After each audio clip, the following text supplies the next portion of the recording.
L'aquaculture moderne date des années 50 avec des avancées technologiques importantes, notamment dans les pays d'Asie du Sud-Est. L'aquaculture commerciale a été rendue possible grâce à la maîtrise du cycle de reproduction de diverses espèces de grande valeur commerciale et les formulations d'aliments.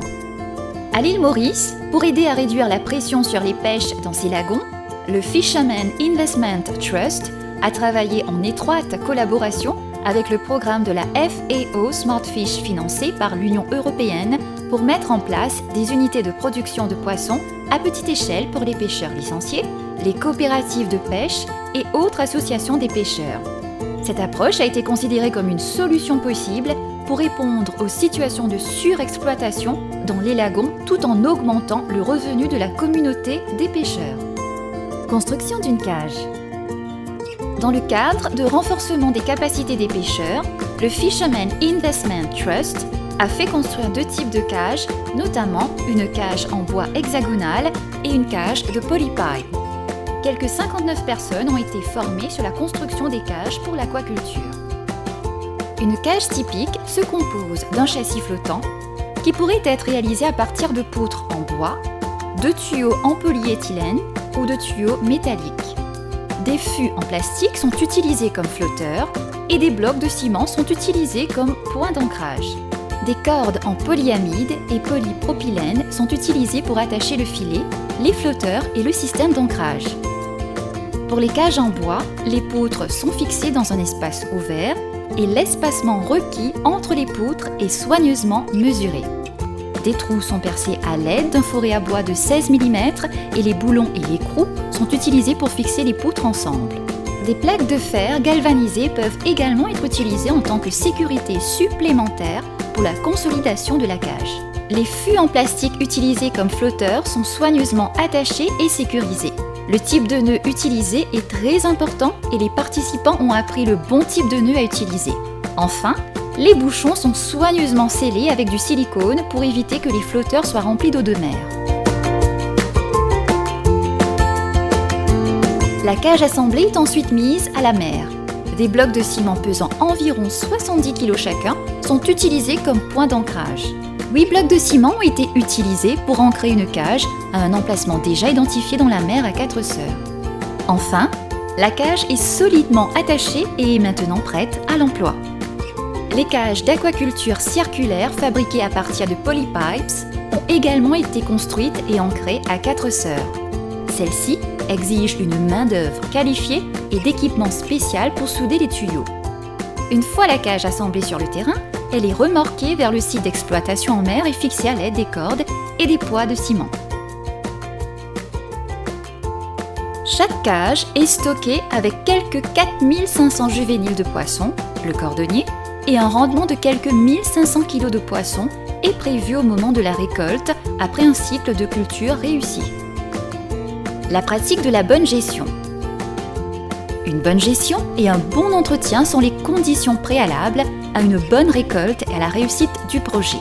Tout au long des cours de formation, l'accent a été mis sur la bonne gestion et sur l'entretien des cages.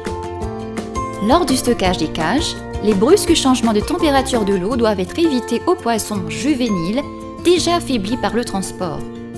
Ainsi, l'acclimatation est nécessaire et de ce fait, il faudra équilibrer progressivement la température de l'eau de transport à celle de l'environnement de la culture afin de permettre aux poissons de s'adapter à leur nouvel habitat et nager librement lors du passage du récipient à la cage sans stress. La bonne quantité de poissons à stocker doit être calculée avant le processus de stockage. La surpopulation de la cage peut engendrer un abaissement du taux de croissance, à des problèmes de concurrence, de cannibalisme et à des risques accrus de maladies. L'alimentation est importante. Le cordonnier est un poisson herbivore et se nourrit principalement d'algues, mais certains aliments artificiels peuvent être utilisés pour stimuler la croissance.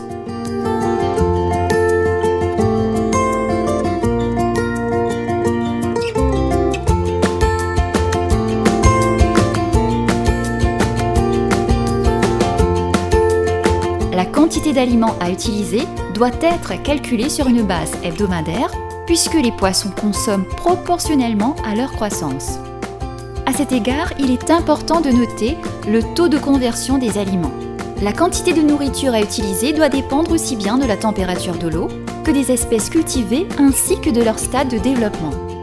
Les poissons plus jeunes étant plus voraces nécessitent donc d'une alimentation plus fréquente. La quantité d'aliments utilisés est exprimée en pourcentage de la biomasse des poissons. Une bonne gestion signifie aussi tenir des registres appropriés de toutes les activités de la ferme.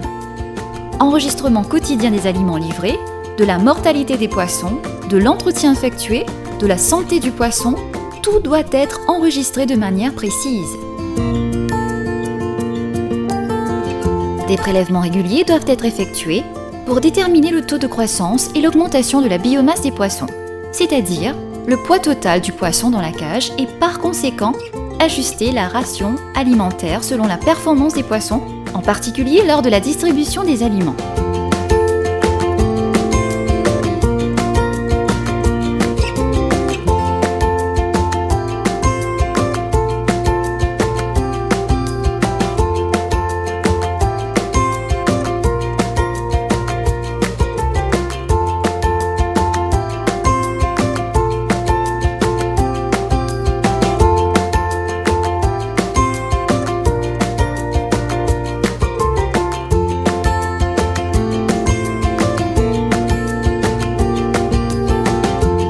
Des observations régulières sur la structure de la cage sont importantes.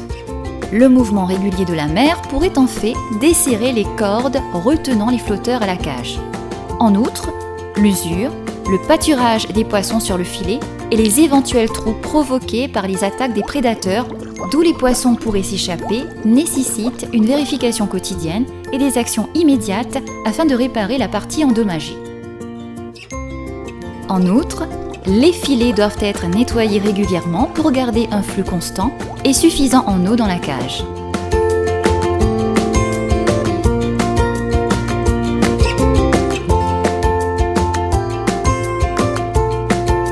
Trop d'encrassement diminue la quantité d'oxygène disponible pour les poissons.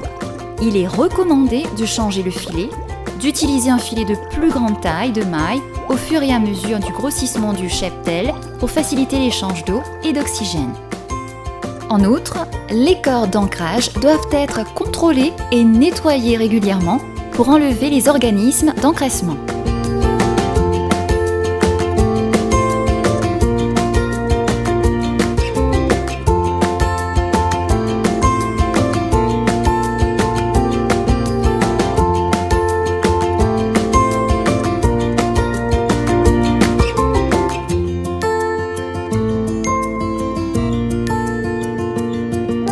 Les bonnes pratiques de gestion aquacole sont essentielles continuellement afin d'assurer le succès de l'exploitation.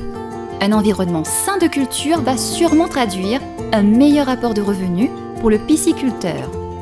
Pour nous, ban PC artisanal, la pêche de lagon, est bien sombre. Moi, je pense que l'aquaculture est le plus meilleur pour nous. L'aquaculture, c'est nous l'avenir.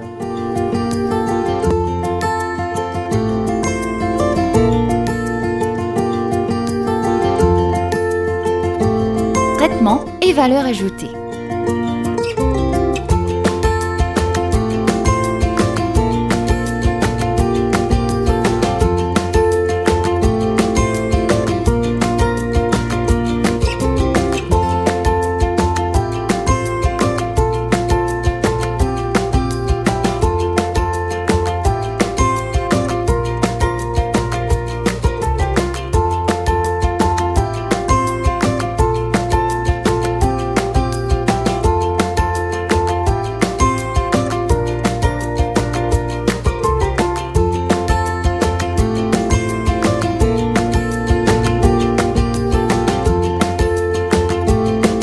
Des techniques de traitement manuel sont utilisées.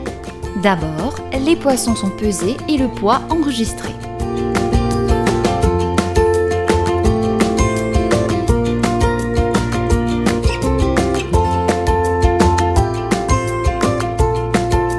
Le cordonnier est ensuite fileté, l'épiderme retiré et le filet mariné.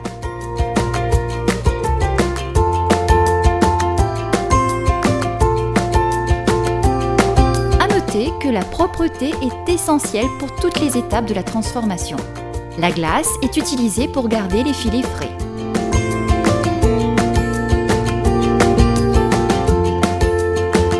deux types de marinade seront utilisés, à savoir le style italien composé d'huile d'olive, de sel et de poivre et le style créole composé de safran, de poivre et de sel. Les filets marinés sont ensuite emballés sous vide, étiquetés pour la distribution et finalement destinés à la vente dans les supermarchés.